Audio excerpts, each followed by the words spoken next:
इंसान की कीमत। प्रेरणादायक कहानी। एक लड़का अपने पिता से पूछता है, इस दुनिया में मनुष्य की क्या कीमत है। उस लड़के के पिता ने अपने छोटे से बच्चे से ये सवाल सुनकर हैरान हो जाता है। फिर जवाब दिया कि मनुष्य की कीमत आंकना बहुत मुश्किल है, वो तो अनमोल है। फिर लड़का पूछता है, क्या सभी मनुष्य इतने ही कीमती और अनमोल महत्वपूर्ण हैं? लड़के को कुछ समझ में नहीं आ रहा था। पिता ने कहा हाँ, पर उसे कुछ समझ में नहीं आया।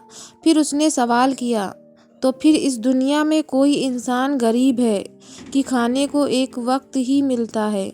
एक वक्त नहीं, कुछ इतने अमीर कि उनको किसी चीज़ की कोई कमी नहीं। किसी को बहुत इज्जत मिलती है, किसी को नहीं। कुछ देर बाद उसके पिता ने कहा, जाओ अंदर से एक लोहे की छड़ ले आओ। और फिर लड़का लेकर आता है। पिता पूछते हैं, ये कितने रुपए का होगा? लड़के ने कहा, करीब 200 रुपए का। फिर पिता ने कहा, अगर इसकी कील बना दी जाए छोटी छोटी तो तब क्या कीमत होगी? लड़के ने कहा, पिताजी अब ये 500 की होगी। फिर उसके पिता कहते हैं, इस लोहे से घड़ी की सुई बना दें तो क्या कीमत होगी? लड़के ने कहा, पिताजी इसकी कीमत तो बढ़ गई। पिताजी करीब 1000 की होगी। पिता ने कहा, ठीक इसी तरह मनुष्य है। अभी वो क्या है, बाद में क्या होगा।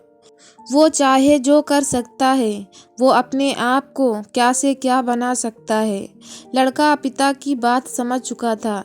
इस छोटी सी कहानी से ये निकला है, मनुष्य अपने को निखार सकता है और चाहे तो गिरा भी सकता है। ये खुद हमारे हाथ में होता है। आपको ये छोटी सी स्टोरी कैसी लगी? कमेंट्स में बताएं। हमारे चैनल को लाइक, शेयर और सब्सक्राइब करें।